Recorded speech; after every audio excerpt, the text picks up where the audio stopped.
Friends, मैं हूँ Ashwini, perfect electronics Y.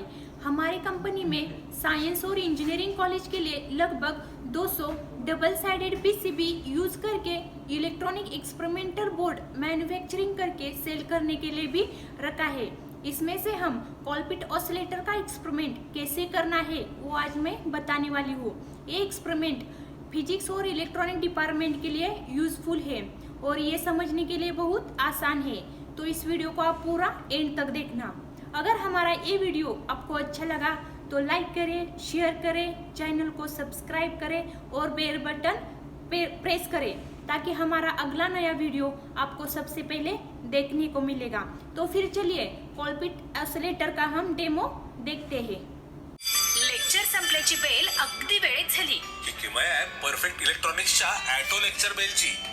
एवढंच नाही तर आता परफेक्टच्या ॲटो राष्ट्रगीत प्लेअरवर तुम्हाला हव्या असलेल्या वेळेवर दररोज स्वयंचलितपणे राष्ट्रगीत वाजवा। शाळा कॉलेजसाठी उपयुक्त संपूर्ण ऑटोमॅटिक परफेक्ट इलेक्ट्रॉनिक्सचे ॲटो लेक्चर बेल आणि ॲटो राष्ट्रगीत प्लेअर। फ्री डेमो आणि इन्स्टॉलेशन साठी संपर्क perfect electronics MIDC Wai, mobile 98 222 41 255।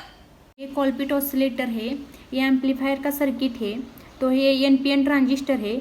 यहाँ R1, R2 और R3 ये 3 रजिस्टर हमने ट्रांजिस्टर को बायसिंग के लिए कनेक्ट किया है। C3 इज द कैपेसिटर और AC एम्पलीफायर में उसका gain capital A always greater than 1 रहता है और it produce phase difference 180 between input and output. और उसका जो एम्पलीफायर का आउटपुट है वो हमने DSO को कनेक्ट किया है। ये टैंक सर्किट है तो इसमें ऑसिलेशन होता है। तो ये C1 और C2 हमने सीरीज में कनेक्ट किया है और उसके across L is the inductance हमने कनेक्ट किया है। तो इसका जो एम्पलीफायर का जो आउटपुट है वो सेम यहाँ C2 को जाता है। तो only C2 is the feedback circuit.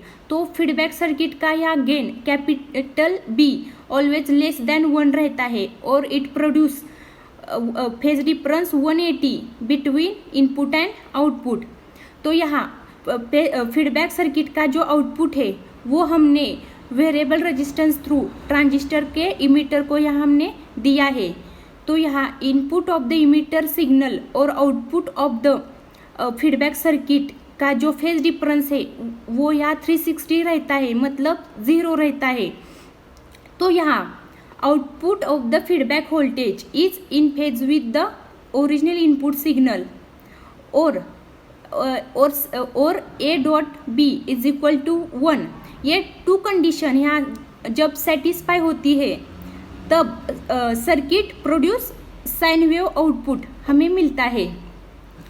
तो यहाँ हमें थेरोटिकली फ्रीक्वेंसी निकालनी है by using this formula F is equal to 1/2 pi root LC। तो यहाँ L की वैल्यू दी है, L is equal to 0.175 into 10⁻³ और C की वैल्यू है C की वैल्यू निकालनी है by using this formula C1 into C2 divided by C1 plus C2। तो C1 और C2 की वैल्यू हम ली है 330 इंटू 10⁻12। तो ये कैलकुलेशन निकाला तो हमें C की वैल्यू मिल जाएगी। तो ये यहाँ L और C की वैल्यू यहाँ पुटअप करनी है।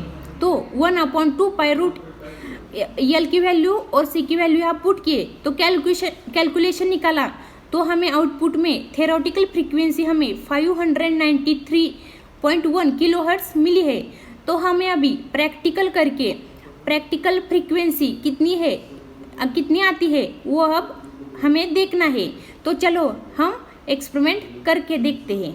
कॉलपिट ऑसिलेटर का एक्सपेरिमेंट सेटअप है और यहाँ हमने +12 रेगुलेटर DC एडाप्टर यहाँ हमने पिनअप किया है। ये 9 वोल्ट का ये जिनर डायोड है। तो ये 9 वोल्ट पूरे सर्किट में जाता है।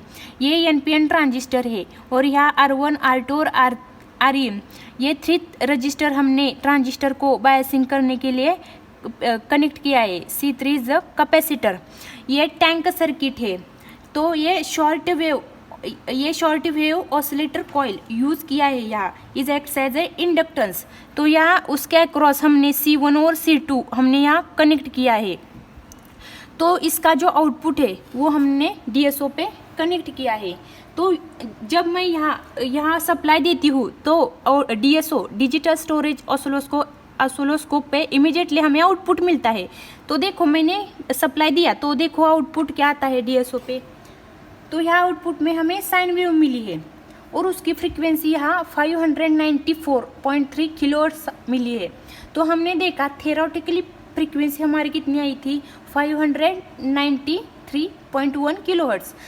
तो जब मैं ये सप्लाई यहाँ डिस्कनेक्ट करती हूँ तो देखो क्या होता है, तो यहाँ DSO पे कोई सिग्नल नहीं आता। तो यहाँ हमारा थेरोटिकल फ्रीक्वेंसी और प्रैक्टिकल फ्रीक्वेंसी यहाँ नियरली इक्वली मैच हो गई। तो ये है हमारा कॉलपिट्स ऑसिलेटर का एक्सपेरिमेंट सेटअप।